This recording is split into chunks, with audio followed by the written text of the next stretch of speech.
इस कार्यक्रम के पुण्यार्चक हैं गुरु भक्त परिवार, मुंबई, महाराष्ट्र।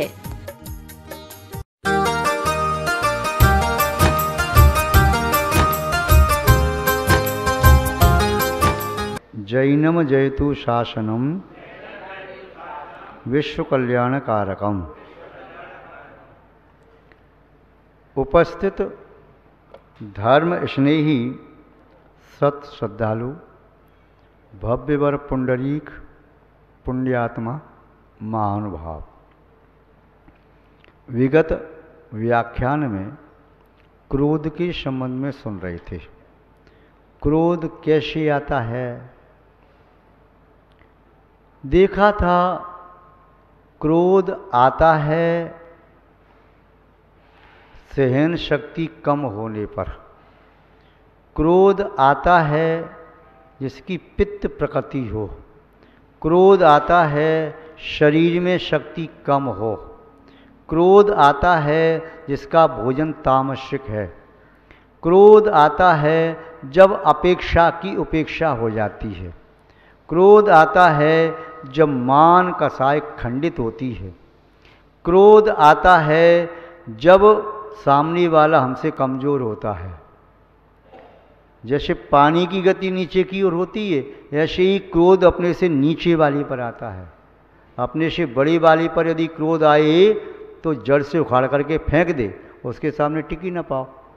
एक व्यक्ति कहता है राजा से, जाओ जाओ मैं तुम्हें क्षमा कर देता हूँ। राजा को क्रोध आया, मंत्री ने कहा ठहरो महाराज, क्रोध नहीं करना। बोले क्यों? ये नहीं बोल रहा तो इसकी जो पी है ना वो चढ़ गई और शराब बोल रही। दूसरे दिन उसे दरबार में हाजिर किया। बोले क्या कह रहा था कल? अरे महाराज, अन्नदाता भगवान आप, मैं आपसे क्या कह सकता हूँ? मैं आपकी प्रिया हूँ, मैं आपका सेवक हूँ, मैं आपसे क्या कह सकता हूँ?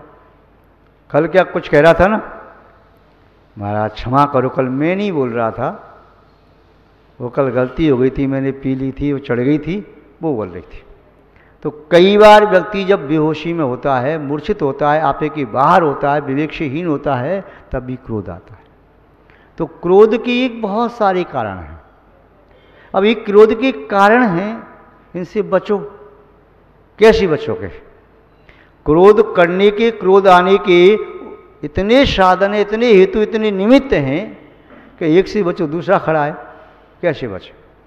फिर भी एक एक करके बचते चले जाओगे तो एक दिन क्रोध के सभी निमित्तों से बच सकते हो। नहीं बच पाओ तो अपने आप को बचा लो। सामने से पैने सींग वाला, लंबे सींग वाला बड़ा मस्त मरकू सांड आ रहा हो, सिर हिलाता हुआ, और आप सामने से आ रहे, तो क्या करोगे? सांड को उठा के बाहर फेंक दोगे क्या? क्या करोगे? आप बचोगे ना, अपना रास्ता बदल दोगे। ऐसे ही यदि तुम्हें सामने क्रोध का निमित्त मिल रहा है, अपने आप को बचाओ। कहीं अग्नि की लपटें आ रही हैं तो क्या करोगे? अग्नि को उठा के बाहर फेंकोगे, अपने आप रास्ता बदल दोगे। कहीं कांटे पड़े हैं तो क्या करोगे? कांटों के हाथ से समेट के बीनी अलग करोगे, लहूलुहान हाथ हो जाएंगे, अपना रास्ता बदल दोगे। ऐसे ही जहाँ आपको क्रोध के निमित्त दिखाई दे रहे हैं, उन क्रोध के निमित्तों से अपने आप को बचाओ। संसार में आंधी चल रही है, जो आंधी आपको क्रोध रूपी अग्नि को, आपकी क्रोध रूपी अग्नि को उत्तेजित करने वाली है, प्रज्वलित करने वाली है, उस आंधी की, उस हवा के लगते ही आपके अंदर पड़ी हुई चिंगारी बहुत भड़क जाती है। क्या करो? अपने चूल्हे को ढांक लो। कुशल महिला अपने चूल्हे को ढांकती है, बाहर जाकर के आंधी को रोकने के लिए पाल नहीं बांधती। ऐसे ही हमें अपने आप को सुरक्षित करना है।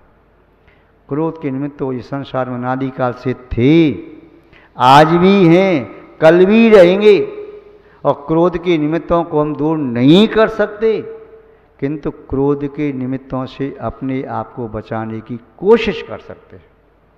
कोशिश कैसे करें? जिन व्यक्तियों के पास बैठने से क्रोध आता है उनके पास कम बैठो। जिनके पास बैठने से शांति मिलती है उनके पास बैठो। जिनसे चर्चा करने से क्रोध आता है उनसे चर्चा कम करो।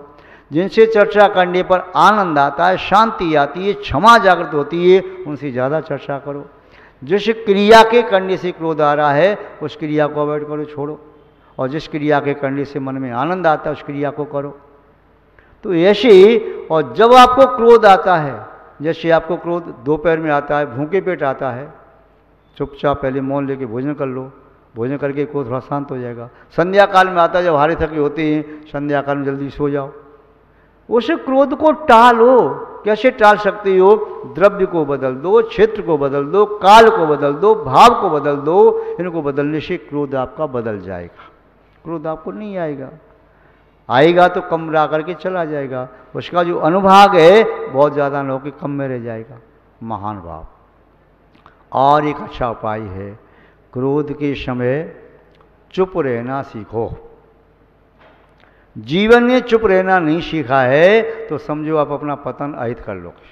यदि किसी को समझाना हो तो इतना समझा देंगे कि समझने वाला व्यक्ति दूसरी बार नहीं जाएगा, कहेगा भैया आज मैं छूट जाऊँ उससे तो कल तो मैं से पूछूंगा ही नहीं।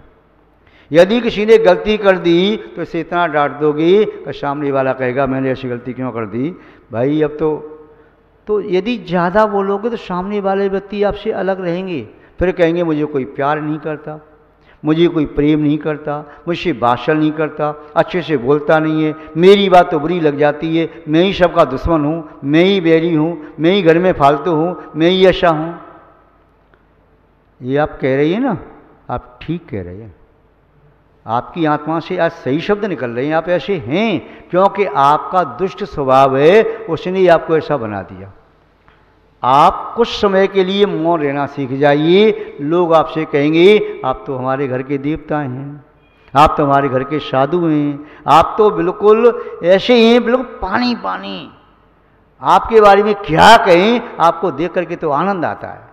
आप बोलिए, फिर भी आप शांत रहते हैं। एक दो शब्द बोल दिया, बहुत मीठा, बहुत प्रिय, बिल्कुल हितकारक, और सीमित शब्दों बोल दिया तो लोग अपना कान आपके शब्द को सुनने के लिए लगाएंगे। और आप ज़्यादा बोलेंगे तो लोग अपने कान पहले ढांकेंगे, और नहीं ढांक पाए तो आपकी जीभ को पकड़ने का प्रयास करेंगे। मौका पड़ गया तो काटने का प्रयास करेंगे। इसने तो परेशान कर रखा। तो इसलिए जीवन में यदि क्रोध को जीतना है तो जीवन में चुप रहना सीखिए। और क्रोध को जीतना है तो अधिकांश समय आंख बंद करके रहने के लिए अभ्यास कीजिए। जितनी चीज़ देखोगे सब चीज़ें आपके मन के अनुकूल नहीं दिखेंगी। हो सकता है आपके मन के अनुकूल 99%, 98, 97, 95, 90, 85, 80, 75, 60 जितने भी हो और सकता है कि आपके मन के अनुकूल 1% भी दिखे, एक भी नहीं दिखे, तो आप तो फिर बार बार क्रोध करोगे। इसलिए आंखें अधिकांशतः बंद करके रखो। जब आवश्यकता पड़े तभी आँख खोलो, और इस आँख को खोलने के पहले विवेक की आँख खोल लो। कोई कमी दिखाई दे रही, गलती दिखाई दे रही, तो विवेक से सोच लो भाई क्या करना है, शांत, जो होगा अपने आप हो जाएगा। मेरी वाणी का कहने का असर हो तो बोलो, नहीं तो चुपचाप रह जाओ। दूसरा समझ में आ गया। और मुंह बंद करने में और आंख बंद करने में अलग से कोई पर्दा लगाने की आवश्यकता नहीं है। प्रकृति ने दिया है, पलक ढांक लो, आंखें बंद, दोनों ओर चिपका लो, मुंह बंद।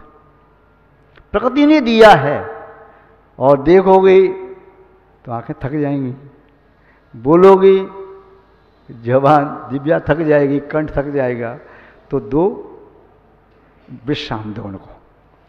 तीसरा है, अब अपने कान को बंद रखो, जो सुनना है वही सुनो। या तो 10 पैसे की कपास ले लो, जेब में रखो।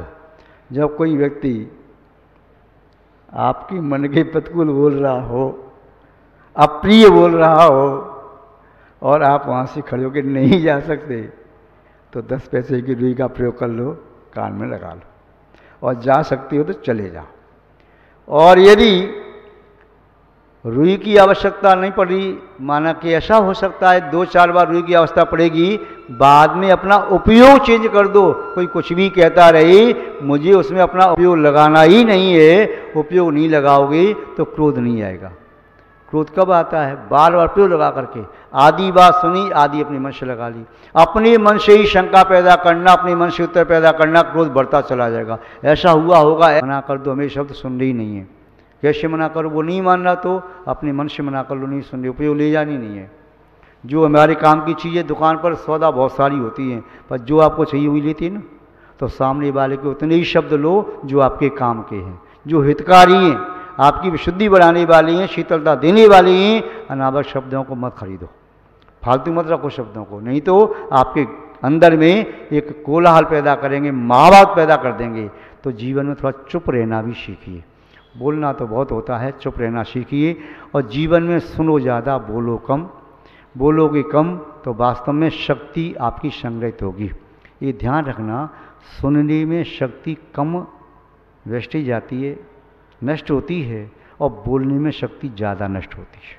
इसलिए जो ज़्यादा बोलते हैं, ये ज़्यादा बोलने वाले व्यक्ति अंतरंग से बहुत कमज़ोर हो जाते हैं। शरीर भले ही फूल जाए, किंतु इतने कमज़ोर होते हैं, कोई धक्का दे दे तो गिर पड़े। और किंतु जो शांत स्वभावी होते हैं, इस तरह बैठे हैं सुमेरु पर्वत जैसे, बस उनके अंदर शक्ति होती है, आत्मबल जागृत होता है, उनका शोषण, वीर्यांतर कर्म का शोषण बढ़ता चला जाता है। तो क्रोध को जीतने के लिए अगला उपाय आप ये भी कर सकते हैं कि मौन रहना सीखिए। और क्या देखा था, आंख बंद करना सीखिए, कान बंद करना सीखिए, उपयोग चेंज करना सीखिए, द्रव्य क्षेत्र काल भाव को बदलना सीखिए। महान भाव देखिए, क्रोध में कितने कितने अनर्थ होते हैं। एक व्यक्ति ने 10,000 रुपये कमाए महीने पर, उसे सैलरी मिली, वो लेकर के आया। संयोग की बात, उसने वहाँ रख दिए, अलमारी में नहीं रखे, बाहर आले में रखे। छोटा बेटा आया, वह खिलते खिलते खड़े होकर के अलमारी तक पहुँच गया, नोटों की गड्डी ली। उसकी माँ चूल्हे पर भोजन बना रही थी, सामान लेने के लिए गई, तब तक बालक ने नोटों की गड्डी वहाँ से उठाई और चूल्हे में डाल दी। क्या आनंद आ रहा है, क्या लौ चल रही है, बड़ा आनंद आ रहा था। बड़े भाई ने देखा तो उसको थप्पड़ मारा, यूँ कर दिया, तो यूँ किया, उसका सिर जलती आग में पड़ा तो झुलस गया। माँ आई, माँ ने देखा नहीं कि इसको ऐसा क्यों मारपीट कर रहा है, गड्डी डाल दी, क्या हुआ। उसने देखा छोटे बालक को लगता झगड़ा हो गया, इसने चूल्हे में डाल दिया। उसने लेकर के बड़े बालक को भी जलती लकड़ी लेकर के पीटना प्रारंभ किया, वह भी लहूलुहान हो गया और मूर्छित होकर गिर पड़ा। दोनों बालक मूर्छित पड़े। पति देव घर में आए, देखा क्या हुआ, दोनों बच्चों को देखा, पत्नी को देखा, बोले क्या हुआ, बोले इसने ऐसा किया, और नोटों की गड्डी के कुछ निशान दिखे, बोले इसने ऐसा किया। उसको गुस्सा आया, उसने पत्नी पर डंडा बजाना शुरू किया, वह बेहोश हो गए। 2 बच्चे तो मर चुके, पत्नी बेहोश। अस्पताल में पहुंचा, डॉक्टर ने कहा सॉरी, अब कुछ नहीं हो सकता, बस ले जाओ। पत्नी भी गई, उसने सोचा क्या करूं, पुलिस आ गई, बोले ठहरो, मुझे घर जाने दो, मैं भाग के नहीं जाऊंगा, स्वयं अरेस्ट हो जाऊंगा। घर में गया, फांसी लगाई, मर गया। एक क्षण का क्रोध यदि नियंत्रण में किया जा सकता था तो पूरा परिवार यूँ बर्बाद नहीं होता। एक क्षण के क्रोध ने जो भी गलती हुई, गलतियां होती हैं, क्रोध करके गलती मिट नहीं जाती, उसका समाधान नहीं हो जाता।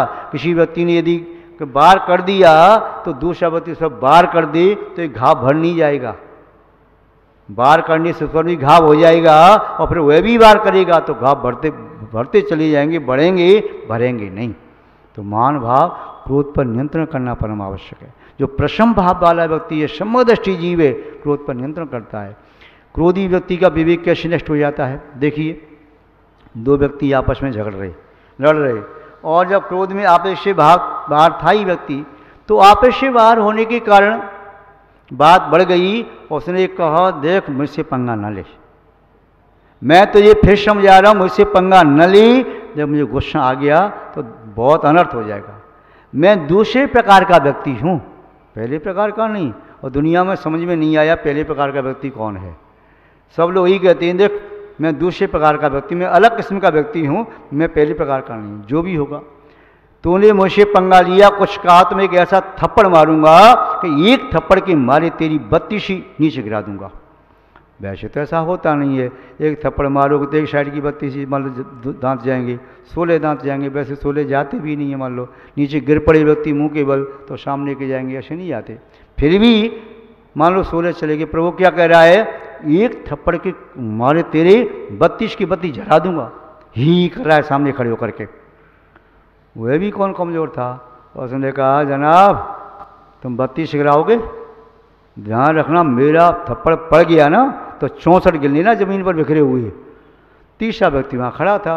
अब समझ में उसके नहीं आया कि ये कह रहा है 32 गिराऊँगा, 32 एक थप्पड़ में गिरा दूंगा, ये कह रहा है 64 गिरा दूंगा।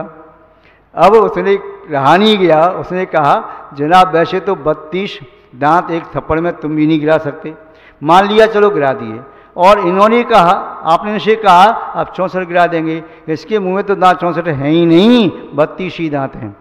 बोले मुझे मालूम था, तो बीच में बोलेगा एक थप्पड़ में 32 तेरे और 32 के दोनों को गिरा दूंगा।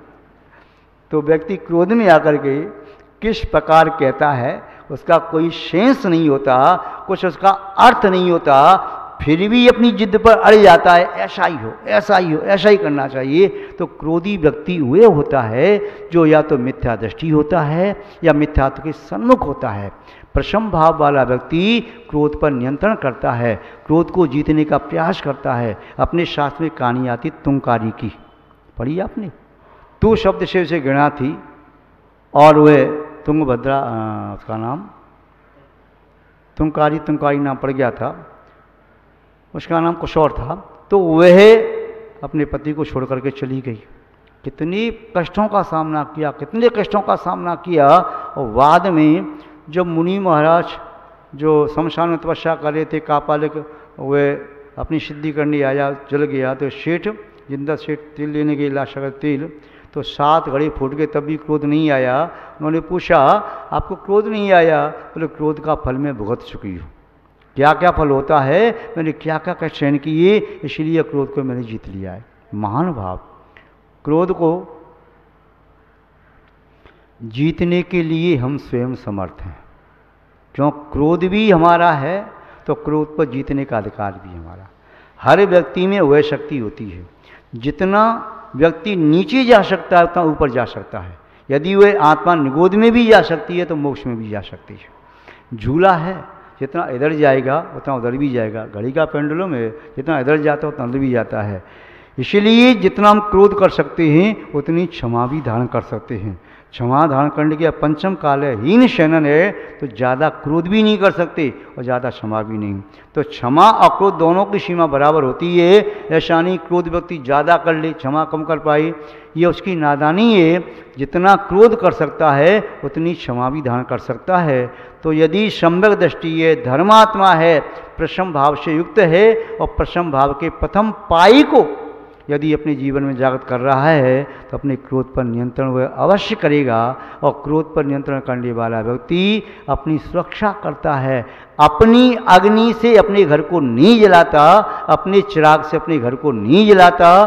क्रोधी व्यक्ति अपने चिराग से, अपनी मोमबत्ती से, अपनी लालटेन से, अपनी दिया सलाई से अपनी झोंपड़ी में, अपनी कुटिया में आग लगाता है और फिर बाद में जाके झोंपड़ी जल जाती है तो फिर सिर कूट कूट करके, छाती कूट करके फिर रोता है, पश्चाताप करता है। तो महान भाव, पश्चाताप आपको न करना पड़े, आत्मा के गुणों का घात न हो, स्वभाव की ओर आपकी गति हो, ऐसी भावना रखो और वह संभव है क्रोध को जीतने से।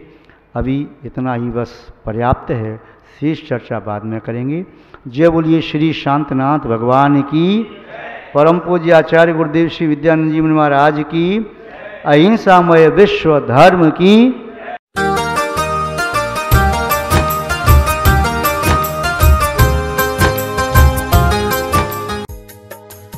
इस कार्यक्रम के पुण्यार्जक थे गुरु भक्त परिवार, मुंबई, महाराष्ट्र।